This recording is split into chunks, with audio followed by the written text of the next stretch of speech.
তো আমরা তরুণদের উদ্দেশ্যে এটাই বলবো যে আপনারা দয়া করে ভোট কেন্দ্রে যাবেন, কোনোভাবেই আপনারা ভোটটা মিস করবেন না।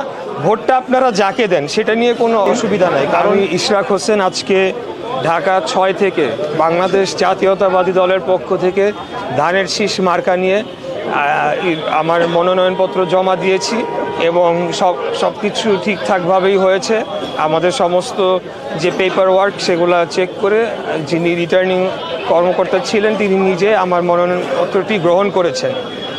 এখন পর্যন্ত পরিবেশ অত্যন্ত ভালো রয়েছে বলে আমি মনে করছি। ইতিপূর্বে আমি ইলেকশন করেছি, তো আমার সেই বিষয়ে কিছুটা হলেও তো অভিজ্ঞতা রয়েছে।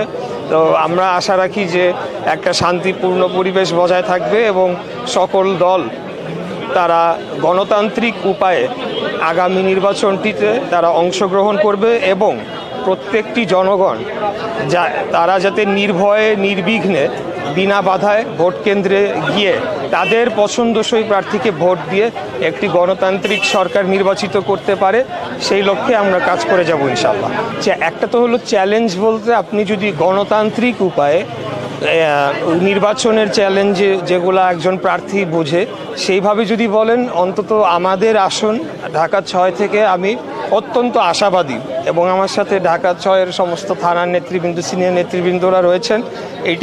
এই আসনটি ঐতিহাসিকভাবেই 1991 সালে আমার বাবা মরহুম সাদেক হোসেন খোকা উনি তৎকালীন আওয়ামী লীগের প্রধান শেখ হাসিনাকে 30,000 ভোটে পরাজিত করেছিলেন।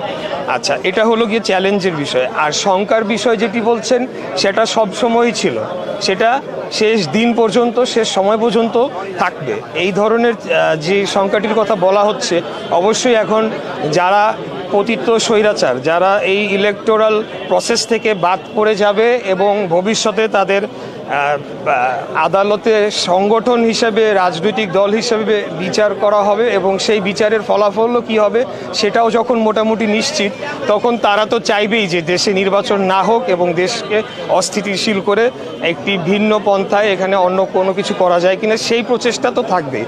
কিন্তু তারপরেও আমরা মনে করি যে বাংলাদেশের জনগণ যেহেতু স্বৈরাচারকে পতন ঘটানোর জন্য দলমত নির্বিশেষে ওই সময় ফ্যাসিবাদী বিরোধী সকল শক্তি মাঠে নেমেছিল, উদ্দেশ্যটা তো ছিল যে গণতন্ত্রটাকে পুনরুদ্ধার করে একটি ইনক্লুসিভ বাংলাদেশ করতে হবে। তো সেইটাতে আমি মনে করি যে অন্য যে কোনো ষড়যন্ত্র সেখানে ব্যর্থ হয়ে যাবে, এটি আমি মনে করছি।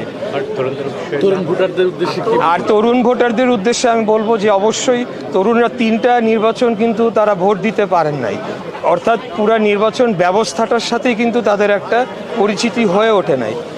তো আমরা সেই ক্ষেত্রে আমাদের দলের পক্ষ থেকে বিভিন্ন কর্মশালা, কর্মসূচি এবং বিভিন্ন সংগঠন যেমন ছাত্রদল, যুবদল সহ আমাদের প্রার্থীদেরকেও আলাদা আলাদাভাবে কিন্তু সেখানে একটা কর্মশালায় অংশগ্রহণ করতে হয়েছে, যেখানে আমাদের প্রত্যেকটি কর্মশালায় আমাদের ভারপ্রাপ্ত চেয়ারম্যান উনি নিজে সেখানে অংশগ্রহণ করে আমাদেরকে দিক নির্দেশনা দিয়ে চলেছেন।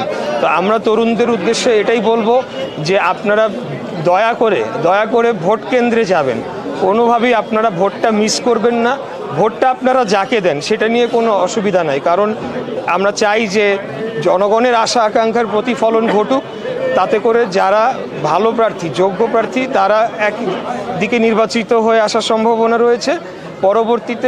পরবর্তী যে নির্বাচনগুলো হবে সেই নির্বাচনগুলোতে যাতে জবাবদিহিতার আওতায় আমাদের সবাইকে আসতে হয়। আমি যদি অপকর্ম করি আমাকে যাতে জবাবদিহিতার আওতায় আসতে হয়, সেটা আইনিভাবেও এবং ব্যালটের মাধ্যমেও আগামী নির্বাচনগুলোয়।